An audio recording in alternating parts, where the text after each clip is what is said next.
আসসালামু আলাইকুম। আপনাদের জন্য সবার জন্য নিয়ে আসলাম ইলিশ মাছ ভুনা রেসিপি। প্রথমে একটি পাইপের মধ্যে তেল গরম করে ওর মধ্যে আমি ইলিশ মাছগুলো দিয়ে দিচ্ছি রান্না করার জন্য। ইলিশ মাছগুলো আমি এপিট ওপিট করে ভালো করে ভেজে নিব। ওর সময় আরও আধা ঘন্টা আগে মাছে হলুদ লবণ মেখে রাখছি যাতে মাছের ভিতরে মশলাগুলো প্রবেশ করা। এখন আমি মাছগুলো এদিক ওপিট করে ভালো করে ভেজে নিচ্ছি। ইলিশ মাছ বেশি একটা ভাজা লাগে না, ভাজা দেখা গেছে তার টেস্টটি নষ্ট হয়ে যায়। তো আমি হালকা করে এপিট ওপিট করে ভেজে মাছগুলো উঠিয়ে নিচ্ছি। দেন মাছের তেলের মধ্যে আমি পেঁয়াজ, কাঁচামরিচ, টমেটো, হলুদ, লবণ, মরিচ গুঁড়ো, ধনে গুঁড়ো, জিরে গুঁড়ো সব অ্যাড করে ভালো করে মশলাটি কষিয়ে তার মধ্যে সামান্য পরিমাণে পানি অ্যাড করে মশলাগুলো আবার কষিয়ে তার মধ্যে মাছ দিয়ে দিলাম। মাছগুলো মশলা যাতে ভালো করে ভিতরে প্রবেশ করে তার জন্য এপিট ওপিট করে ভালো করে ঢেকে দিব যাতে মাছের ভিতরে মশলা ঢুকে।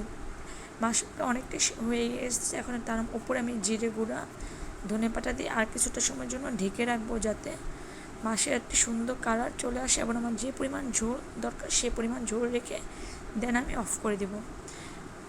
এই দেখুন আমার যা দরকার ছিল রান্নার ঠিক সেই পরিমাণ ঝোল রেখে আমি এখন চুলাটা অফ করে দেবো।